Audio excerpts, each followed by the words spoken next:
Ford Motors जो world में top 5 और यूएसए में टॉप 3 ऑटोमेकर्स में आती है, उस कंपनी ने इंडिया को सितंबर 2021 में अलविदा कह दिया था।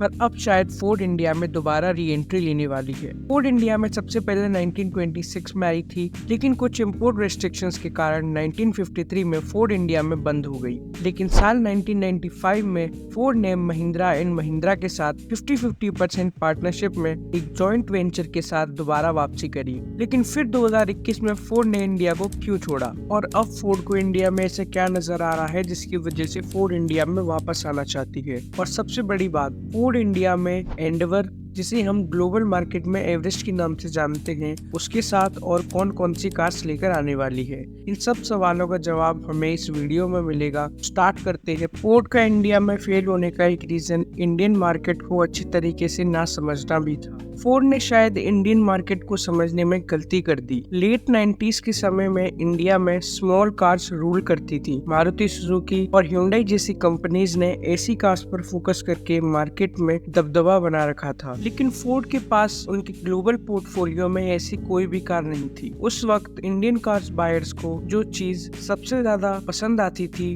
वो थी कार की माइलेज। और दूसरी कार ब्रांड्स जैसे मारुति सुजुकी, hyundai और टाटा मोटर्स इस चीज पर अपना पूरा फोकस देती थी। वहीं दूसरी तरफ फोर्ड अपनी कार्स के इंजन पावर और परफॉर्मेंस पर ज्यादा ध्यान दे रहा था, जो कि इंडियन बायर्स को ज्यादा मैटर नहीं करता था। फोर्ड का प्रोडक्ट प्लान इंडिया के लिए सही नहीं था और यही चीज हमें लेकर आती है हमें हमारे दूसरे रीजन पर, जो है poor product lineup. Ford India को ग्लोबल मार्केट के नजरिए से देख रहा था, जहां बाकी फॉरेन कार मेकिंग कंपनी पहले इंडिया के लिए एक प्रोडक्ट प्लान बनाती थी, फिर उसके बाद वो एक एशिया पैसिफिक प्रोडक्ट बनता था, देन उसके बाद जाकर वो एक ग्लोबल प्रोडक्ट बनता था। कार मॉडल्स की कमी या कहें किसी एक कार पर ही बहुत समय तक टिके रहना भी फोर्ड की ब्रांड इमेज को नुकसान कर रहा था। इको स्पोर्ट इंडिया में फोर्ड की सबसे ज्यादा बिकने वाली कार थी। इस लिस्ट में आप फीगो जनरेशन 1, फिएस्टा जनरेशन 1 और एंडेवर को भी शामिल कर सकते हैं। आइकॉन भी फोर्ड की एक आइकॉनिक कार थी, लेकिन फिएस्टा जनरेशन 2, फ्यूजन और मोंडेओ अपने अपने सेगमेंट्स में फ्लॉप कार्स रही थी और फीगो जनरेशन 2 और एस्पायर भी मैसिव फ्लॉप रही थी। इन सब कार्स को लेकर फोर्ड का एग्जीक्यूशन सही नहीं था। फोर्ड इन सब कार्स को इंडिया में थोड़ा और पहले भी ला सकते थे।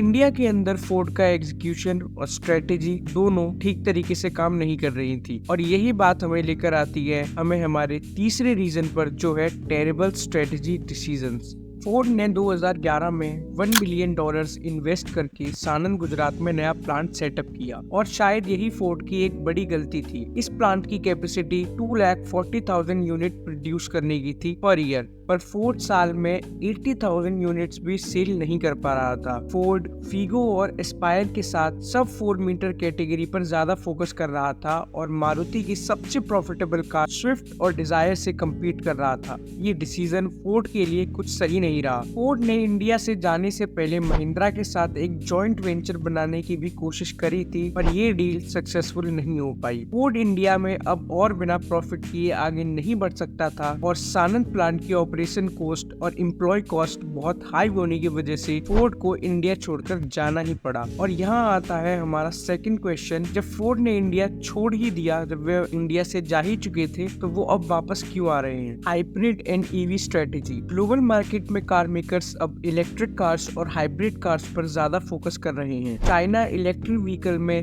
ग्लोबल मार्केट में अपनी पकड़ मजबूत कर रहा है। यूरोप और यूएस में भी चाइना धीरे धीरे अपनी इलेक्ट्रिक कार्स को काफी कम प्राइस में लॉन्च करके मार्केट को टेक ओवर करता जा रहा है और फोर्ड का चेन्नई वाला plant electric and hybrid car strategy के अंदर एक मेजर रोल प्ले कर सकता है। फोर्ड इंडिया में अपनी 1/4 स्ट्रेटेजी के अंदर कार्स को मैन्युफैक्चर करके ग्लोबल मार्केट में भी सेल कर सकता है और इंडस्ट्री एक्सपर्ट्स का कहना है कि शायद फोर्ड इलेक्ट्रिक व्हीकल्स के लिए दूसरे मैन्युफैक्चरर्स को भी इंडिया में कॉन्ट्रैक्ट इंजीनियरिंग के लिए ऑफर दे सकता है। Growing Indian market. कोविड के बाद इंडियन गवर्नमेंट भी पूरे एफर्ट्स डाल रही है इंडिया को ऑटोमोबाइल मैन्युफैक्चरिंग का ग्लोबल हब बनाने के लिए। इसके लिए इंडिया में PLI जैसी स्कीम्स भी हैं। इंडियन मार्केट अब इवॉल्व हो रहा है। इंडियन बायर्स अब अपना इंटरेस्ट SUV की तरफ ज्यादा शो कर रहे हैं। टोयोटा का पिकअप ट्रक भी जब से इंडिया में लॉन्च हुआ है अच्छे प्रोग्रेसिव सेल्स कर रहा है और फोर्ड के पास फोर्ड रेंजर और फोर्ड एफ सीरीज जैसे और एवरेस्ट जैसे प्रोडक्ट भी हैं उनके पोर्टफोलियो में। फोर्ड इंडिया में अपनी बड़ी कार्स को लो वॉल्यूम्स में बेचकर हाई प्रॉफिट अर्न कर सकते हैं, बजाय के वो लोअर लेवल की अफोर्डेबल कार को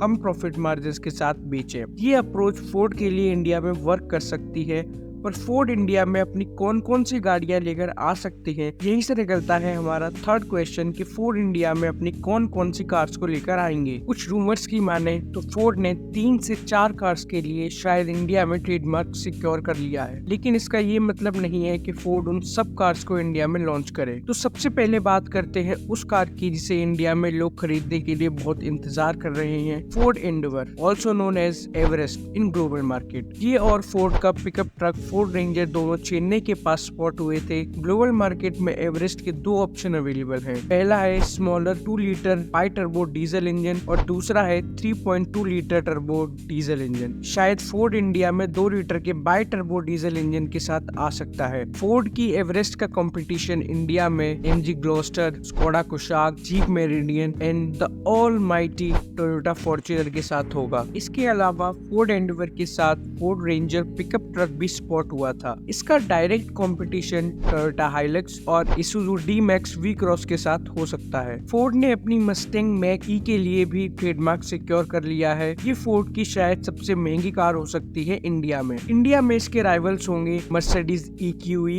BMW iX and Audi Q8 e-tron, और इन सब के साथ शायद फोर्ड ने एक मॉडर्न मिड साइज्ड SUV के लिए भी ट्रेडमार्क लिया है, जो शायद फोर्ड की टेरिटरी कार हो सकती है। तो इस वीडियो में हमने बात करी फोर्ड की इंडिया में फेल होने से लेकर कमबैक तक की स्टोरी की। अगर आपको ये वीडियो अच्छा लगा तो इसे लाइक करिए, शेयर करिए और चैनल को सब्सक्राइब करके मुझे मोटिवेट करिए। और अब आपसे मिलेंगे अगली वीडियो में।